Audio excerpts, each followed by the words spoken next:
Kolawalai atu hane hatu tolo te wala tala tutupu ke lata mai puli ponei. Ko pehe mai e whahinga ho hila, kua manaki e hila, ke masi e whalu atau mga ahui mua ke whai toke lau he motu. Pehe mai e whahinga hua hila, nā kai fōu e tau le kua nei, ko tuai e whalu atau lākau hila, mo e kua whakafōu fōki e whalu atau Transformers. Ka koe mahina o ke tampa he tau ka mali ne kua kamata ai e taha whakaholoanga fōu, koe whakaonganga he malolo he la koe solar power. Nā kai la katoatoa ia e tau siuseanga nei, si ko e tau mga ahu nei ne whamasi whakahofo e hila, ha koe tau seanga fōu ia mo e lari ngai alau tolu ke whakakatoatoa e whahia. Kua manaki ai ke tūmau e masi hila he whalo tau mga aho ke he whahitoki lau he motu, ha kua longa e tau ngahua kua manaki e whahi ngahua ki ngahua ki ai, tūnga e whakafōu he whalo tau lākau Transformers. Ko esta pavihi, My BCN News. Ke whaitap ko male ni whakahoko e whakatu whono tau whakatu tala anga hangau ia ki tau mao vela mo i tau ke sekona he motu. Putu e ai e tau whainga hoa he whakatu whono mo i tau matakau mai whawho he whakatu whono pia whoki mo i tau matakau mai he tau lotu e kalesia ke he motu. Ne whakalataha mo i langatoi whoki e kautaha Pacific Community Centre for Renewable Energy and Energy Efficiency ke he tau whonoanga. Ko kahea lani he kau tā loea, ne ko lamata e whainga hua ke liu ki kise mo i whakahui e tau tuhi mata whakatu whono, lewe ki ke tau matanga hua i lalo hifo he mata whakatu whono nei. Ne pē mai e he kau, amana ke lau tolu ke whamapaopo, halau tolu tonga hua ka osi e tau whanawanga nei. Mua tu mai mahuinga he uia ia, ke whakahoko tā whono ke mau e tau manatu whakalolahi, he tau matakau taki taha mo i tau tangata Niue, hangau ia ke mata whakatu whono, whou nei. Ko whiwhili ai e tau taki whau he matakau sipote he motu ko Niska ke whanawanga mo i wilianga lahi ne whakahoko ki Pacific Way Bar Awhlaele whaitap ko male. Pē mai e tui kupu lahi e matakau ko Hagen Siosi Kefu nā kai whai hikianga lahi ke tau hingoa he tau taki ne kua wili ai. Ko e taki ko President ko Marutalang, tau e Vice President ko Maura Jackson mo Sydney Lui, ko e Senior Vice President mo e ko Speedo he tutu, ko nei ko e Secretary General mo e Assistant ko Christine Ioane, ko ia whuka Treasurer ko Christabel Kaukasi Talangi. Kua whiwhili ai whoki ke he whanoanga toko tōlu e tau tangata ke maua e tau tuanga ko e tau tutaki maui, life members. Ko lau tōlu ia kua kisia ai he matakau kua mahuinga halau tōlu a tau ngahua mo i tau lango matai ke he tau whahi sepote he motu. Ko lofa misa ko lasea, ko ia ke mai whahi netball. Ko ia whoki, ko taha whoki ko Fukulangi Tonghai, mai he whahi lagapi, pia ni mai whahi golf. Mo e whahi sport fuini he tatona motu. Ko ke toro aki ko whapoi a kesi.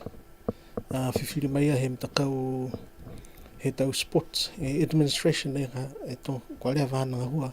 Whawhikau ke late me tau sport, na kaini me hana maanga, pe pia whoki me mtakau rahi he niska. Pehe mai ai tohi kupu pesini he wina atu osi ke he tau matakau sipote he motu, nā kai katoa osi a lau tōlu ke he wilianga, ha ko lau tōlu ni ne kua whakahingoa koe tau affiliate members ne kua maeki ai ke wili.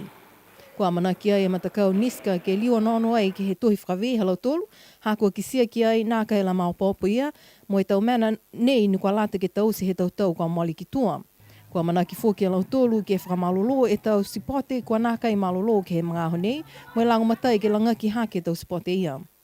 Ko esta pavihi, My BCN News. Ko whitāni e tangata hua mai he motu saina, he hōko mai ke motu mo i kua kamata e tau hua, fuafua mo i tau palana ke lata mo i whakaholo wanga, ke whakawhau e tau puhala tū he motu. Pē mai e taki he whakaloanga nei ko Neo Bloxham mai he whainga hua PMCU ko i amanaki ke tahaki mai e tau awhi ma mawha mo i tau koloa ke kamata e ngā hua ka koe mga au nei ko i ngā hua anga ia ni e matakau nei ke he tau palana. Ko i tau e ke kafo lewe ki manu ne whakaingoa ko i tau rock vets ko pehe alau tolu ko i tupe alau tolu ha ko semo ai e tau tupe ko maua ai ke maeke i alau tolu ke o hake mai tunga mo i whamahani ke tului mo i pili tome e tau manu he motu. Pe mai a Sasha Noel koe tau tupe kua lat ke maua ke mai ke lau tolu ke tau singa hoa nei ki Niue koe hongfu mali me tau awhi tau tā la kai ke ni kua nā kai hoko sia tau tutule tupe halo tolu ke numela nei linga kua nā kai mai ke lau tolu ke o haki mai. Ko tau e tau tutuli tupe halo tolu pungi lotu tau ko mole ke tai awhi o seo he katoa kai ki seo ko mali kisi hake hako i tau whakaloanga whakalolohi ke lau hila Facebook halo tolu mo i tau ole whakatoko lalo atu ke tau tangata ke lamatoi ke whikau nei halo tolu mo i tau ngā hole veki ke tau manu pia whoki mo i puipuyanga ke takatakai motu Niue. Koe matakau nei Rock Vets mai he kautaha Pakuranga Vets i Nisilani ne ka matanga hua alo tolu mai he tau oawhi hongpulu mawha mo i o mai ki Niue ke tului e tau manu kai mua atu ke pilitame tau manu kuli mo i tau pusi ne kua longa lahi ke motu.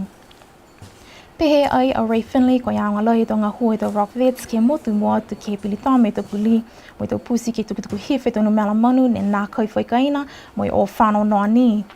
Kua ole atu ia ke whai ngā hua pisinisi ki lamatoi ke whakatupe tau ngā hua nei he tau Rock Vets ke mai ke ai alau tolu ki au mai tu mau he tau osi. Kua mahamo atu e tau te whunga kōle mo i lolongo he aonga tokolunga he tau nei. Kua puke e whale tolo he aonga tokolunga he motu i poliasi a ho lotu he tokolonga e tau matua mo i tau tangata kua o atu ke ono ai ke tau kōle he tau matakau sipote he aonga. Pehe mai e unuanga ko Charles Ioane ko i mena whiwhili ni he tau whaionga mo i tau whanau e tau motu he Pasifika kua manako alau tolu ke hupui.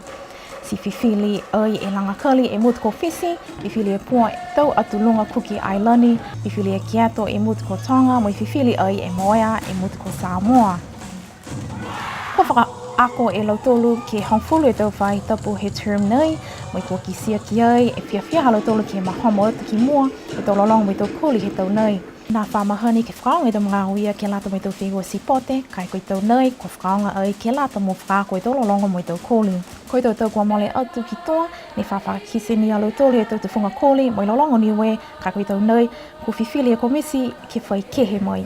Nā kai lai loia, kui hengoa halau tolu ka whiwhili mai tau ka hau. Kai kua tokolong i tau tangata, kua whakakise halau tolu tau manu te whiawhia ke mahiwhi mo i makaka he tau whanau he ango tokolunga mo i halau tolu o tau sianga o ka mole.